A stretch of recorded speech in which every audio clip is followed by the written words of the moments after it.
Hey, Jefferson, if you're working on a news project of any type for this class, I want to make sure that your introduction is awesome. The way you set up your topic makes the difference between whether we understand what you're talking about or not.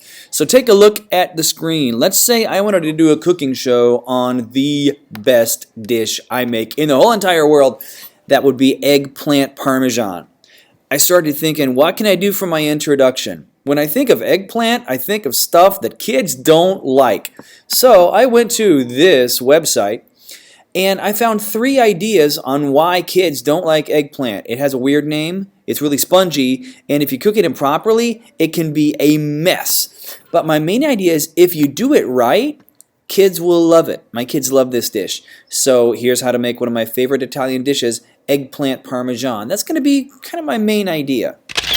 I wanted to write this in a conversational style, so I've written it as a script, shot 1, shot 2, shot 3. Let me show you what I've got. Shot 1, we have a close-up of an eggplant on a cutting board while the announcer says, kids and eggplant, they usually don't get along very well. Shot 2, space, dash, space. Abbreviation, we have a medium shot of kid 1. Kid 1 says, ugh, eggplant. What is it, an egg or a plant? Make up your mind. Then I cut to shot 3, a close-up of kid 2 who says, yeah, the name is weird. Shot 4, space, dash, space. Abbreviation, 2 shot, kids 3 and 4 together on screen. Kid 3 says, it's really dry, kind of like eating the sponge that Dad uses to wash the dishes every night. Then kid 4 whispers, disgusting. Shot 5, we have a medium shot of kid 5. And he or she or whatever says, Mom cooked up a batch one time and I hated it. Shot 6, we have a close-up of kid 6. Hated it. Awful. Actually, yeah, I want to get rid of that second hated it. We don't want to repeat ourselves too much. Shot 7, you've got a medium shot of the announcer holding a plate of eggplant parmesan. And he says this. But that's the problem with eggplant. If you've had a bad experience with it, you never want to go back again. But if you skin it, bread it, and fry it, you come up with something golden brown and delicious that looks like this. Kid 7 pokes his head in the shot and says, ooh, that looks good. Announcer says, it is. Have a bite. Kid says, thanks. Kid takes a bite. Oh.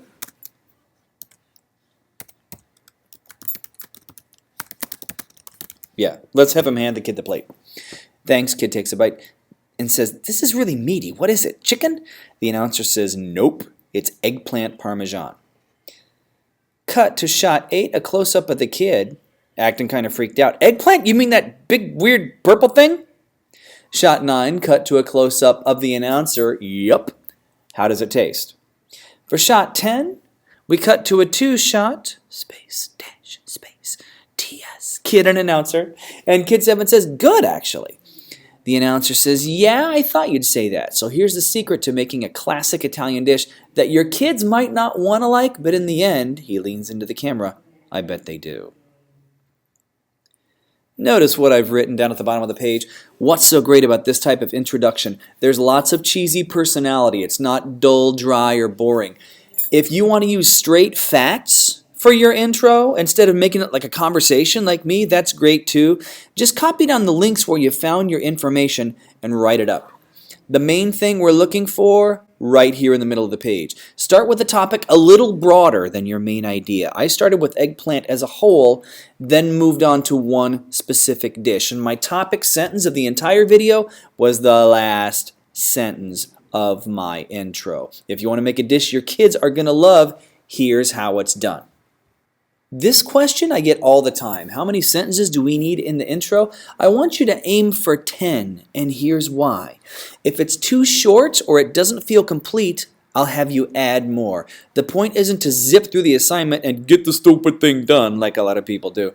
The point is to tell your story well, and if you skimp on your introduction, we won't be ready to hear what you have to say. So say it well, take the time to make us fully understand what you're saying.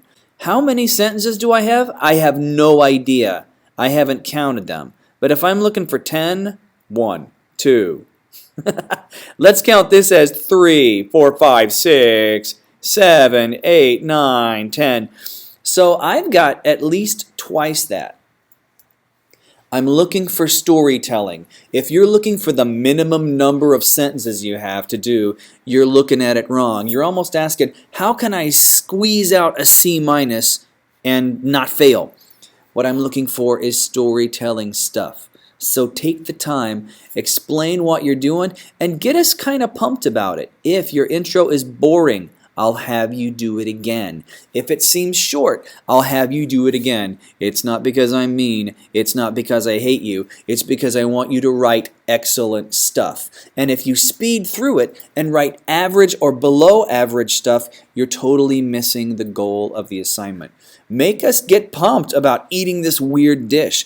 Tell us why we should care and get us revved up about it, and we'll pay attention. But run through the assignment just to get it done, and you'll do it again until it's fun, interesting, and you make me actually want to hear what you have to say. So open up your mind, open up your creativity, and rock this assignment, and you'll get the A you want.